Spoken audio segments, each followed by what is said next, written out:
Ahora vamos a hablar de otro lugar geométrico, y es el que llamaremos la elipse. Ahora vamos a definir qué es una elipse. Entonces la elipse es el lugar geométrico compuesto por los puntos cuya suma de distancias a dos puntos fijos F1 y F2 llamados foco es constante. A dicha distancia constante la nombraremos 2A. Entonces observemos eso en un dibujo.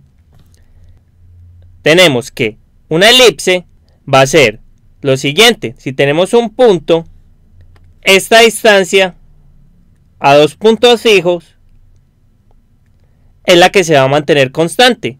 Por decir, esa que dibujé en rojo va a ser igual a esta que voy a dibujar en verde. Esa distancia se va a mantener, lo mismo que esta por aquí. Esa suma de esas dos distancias a esos dos puntos va a mantenerse y va a ser constante. Y a esa suma, ya que es constante, simplemente le llamaremos 2A. Ahora, ya que sabemos entonces cuál es la definición de una elipse, observemos lo siguiente: que una elipse es de forma achatada, es como si fuera una circunferencia que la estriparon. Y entonces observemos lo siguiente: la elipse pareciera que fueran dos parábolas. Observen, está una parábola hacia este lado y otra parábola hacia este. Por esa misma razón vamos a tener un foco a este lado y otro foco a este lado. Ahora observen que también tenemos un centro, que es el centro de la elipse, que va a ser justamente el punto medio entre estos dos focos. Ahora, ¿qué más vamos a tener? La elipse tiene varias partes. Tenemos los focos, el centro, y a estos punticos que tenemos por aquí en rojo, este y este, los vamos a llamar vértices. Este llamémoslo A, este A', este B y este B'. Entonces todos esos punticos de rojo, que son A, A', B y B', son los llamados vértices. Estos vértices son los que nos ayudarán a graficar la elipse, justo con el centro y los focos. Ya que observen, dibujamos el centro, los focos, y teniendo los vértices ya podemos hacer una gráfica de esta curva. Ahora, ¿qué más partes tiene la parábola? Esta parte de acá, es decir, este segmento, que es el segmento A', este segmento de ahí lo llamaremos el eje mayor.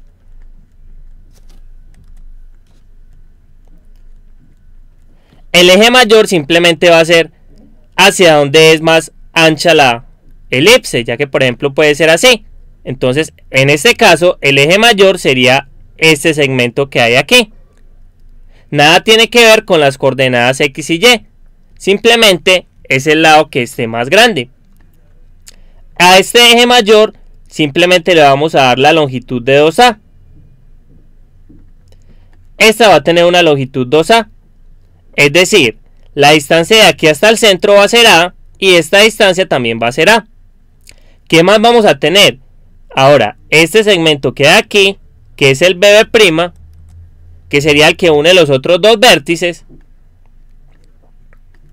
este es el que llamamos eje menor. Y este eje menor va a cumplir lo siguiente: que esta distancia la vamos a llamar B. Es decir, B', la vamos a considerar como 2B. Observen, esta medida de aquí la vamos a llamar B. Y esta de aquí también. Más adelante observaremos por qué la llamaremos B. Ahora, listo. Tenemos el eje mayor, que también llamaremos eje focal. Observe que pasa por los dos focos. Entonces este lo llaman eje mayor o focal. Y a este simplemente lo llaman eje menor o normal, ya que es perpendicular aquí a este otro eje. Ahora, también tenemos lo siguiente: esta distancia entre un foco y el centro, por decir esta distancia F1C. Esta distancia la vamos a llamar C, C minúscula. Esta C es mayúscula, que representa el centro. Esta C es minúscula, que es una constante.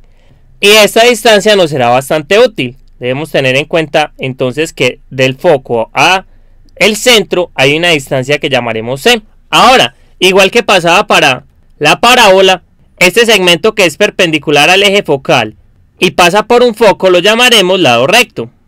Este sería el lado recto. Igual que lo hicimos para la parábola, se va a llamar lado recto. Y lo último que debemos decir de la parábola es lo siguiente, que va a tener algo que se llama excentricidad. Esa excentricidad la nombraremos con la letra E. Y simplemente la excentricidad es el valor de C sobre A. Observen simplemente la distancia de aquí a aquí sobre el eje mayor. Ahí vemos claramente que este es más pequeño que este. Y entonces esta excentricidad está siempre entre 0 y 1. Ya que estos valores siempre van a ser positivos. B va a ser positivo porque es una distancia. A también. Y C también. Ahora, ya que definimos aquí todos los elementos que tiene una elipse, vamos a ver qué tipo de relaciones se cumplen entre ellos. Estas relaciones son las siguientes. Nosotros tenemos aquí esta elipse y lo que vamos a decir es lo siguiente. No nos van a importar todos los 4 vértices. Simplemente los vértices que nos van a importar son este par de vértices que están en el eje focal o el eje mayor. Esos dos vértices los denominaremos B1 y B2. Ahora, debemos mostrar una relación que haya entre A, B y C. Eso nos va a ser de mucha utilidad. Entonces, por ejemplo, vamos a tomar este triángulo que voy a hacer en amarillo, que va a ser el triángulo BCF2. Este va a ser un triángulo que es rectángulo, aquí es recto. Ahora observen lo siguiente, esta distancia aquí es B y esta distancia aquí es C. Ahora, esta distancia aquí es A. Vamos a probar eso. Observen que es muy fácil. Si tomamos estas dos distancias, es decir, F1B más BF2, recuerden que como esto está en la elipse, esto va a ser igual a 2A. Pero observen lo siguiente, si esto es igual a 2A, vamos a obtener lo siguiente, que esta distancia va a ser igual a esta. Observen, esos triángulos son congruentes, tienen este lado en común y este ángulo recto. Es decir, este lado de aquí también tiene que ser igual a este lado de aquí. Es decir, estas distancias son 2 veces una distancia de esas dos. Es decir, pongamos por ejemplo esta. Esto va a ser igual a la distancia de 2 veces BF2. Va a ser 2 veces, ya que esta va a ser la misma distancia BF2. Y esto va a ser igual a 2A. Entonces simplemente pasamos este 2 que está multiplicando a dividir. Y nos queda que BF2 es igual a 2A sobre 2. Y simplemente cancelamos este 2 con este 2. Y nos queda que BF2 es igual a A. Es decir, esta distancia que tenemos aquí es A. Y entonces, simplemente aquí se va a cumplir el teorema de Pitágoras. Que ¿qué nos dice? Que A al cuadrado es igual a B al cuadrado más C al cuadrado. Esa fue la razón por la que llamamos a este A este B y a este C. Para que recordaran más fácil el teorema de Pitágoras, que generalmente lo escriben así. A al cuadrado es igual a B al cuadrado más C cuadrado. Ahora, ya teniendo esta relación, nos queda completamente claro cuál sería la relación entonces entre estas distancias A, B y C. Sería esta relación modelada por el teorema de Pitágoras. Entonces, ya con todo lo que hemos visto, tenemos las partes básicas de la elipse. Ahora lo que nos falta deducir es una ecuación que nos permita modelar la elipse. Eso lo haremos en nuestro próximo video. Primero, haremos una ecuación de la elipse que está de esta manera. Es decir, cuyo eje mayor es el eje X y está centrada en el origen. Recuerden, nosotros siempre empezamos centrando todo en el origen y luego lo centramos en cualquier lado. Y luego haremos una deducción similar, pero para una elipse que tenga el eje mayor en el eje Y. y también que esté centrada en el origen.